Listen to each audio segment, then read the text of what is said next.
ডেমরা কলেজে অনুষ্ঠিত হয়েছে বার্ষিক ক্রীড়া প্রতিযোগিতা, পুরস্কার বিতরণী এবং সাংস্কৃতিক অনুষ্ঠান। বিস্তারিত দেখুন মাকসুদুল হোসেন তুষারের প্রতিবেদনে। শনিবার ডেমরা কলেজের মাঠ প্রাঙ্গণে দিনব্যাপী ক্রীড়া প্রতিযোগিতা, পুরস্কার বিতরণী এবং সাংস্কৃতিক অনুষ্ঠান অনুষ্ঠিত হয়েছে। কলেজের অধ্যক্ষ ডক্টর মোহাম্মদ নূর আলমের সভাপতিত্বে অনুষ্ঠানে প্রধান অতিথি হিসেবে উপস্থিত ছিলেন জাতীয় বিশ্ববিদ্যালয়ের উপাচার্য অধ্যাপক ডক্টর ASM আমানুল্লাহ। বিশেষ অতিথি হিসেবে বক্তব্য রাখেন ডেমরা যাত্রাবাড়ি থানা বিএনপির প্রধান সমন্বয়ক নবীউল্লাহ নবী, ডেমরা কলেজ গভর্নিং বডির সভাপতি মোহাম্মদ আব্দুল জলিল এবং সদস্য আলহাজ জয়নাল আবেদিন রতন। অনুষ্ঠানে কলেজের সকল শিক্ষক, শিক্ষিকা, অভিভাবক এবং শিক্ষার্থীরা উপস্থিত ছিলেন। বক্তব্য শেষে ক্রীড়া এবং সাংস্কৃতিক প্রতিযোগিতায় অংশগ্রহণকারী বিজয়ীদের হাতে পুরস্কার তুলে দেন অতিথিরা।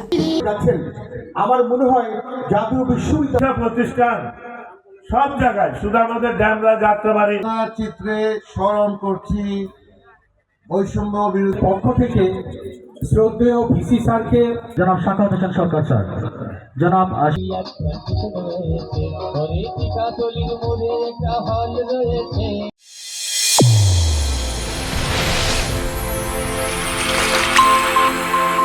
চ্যানেল A1 হৃদয়ের স্পন্দন।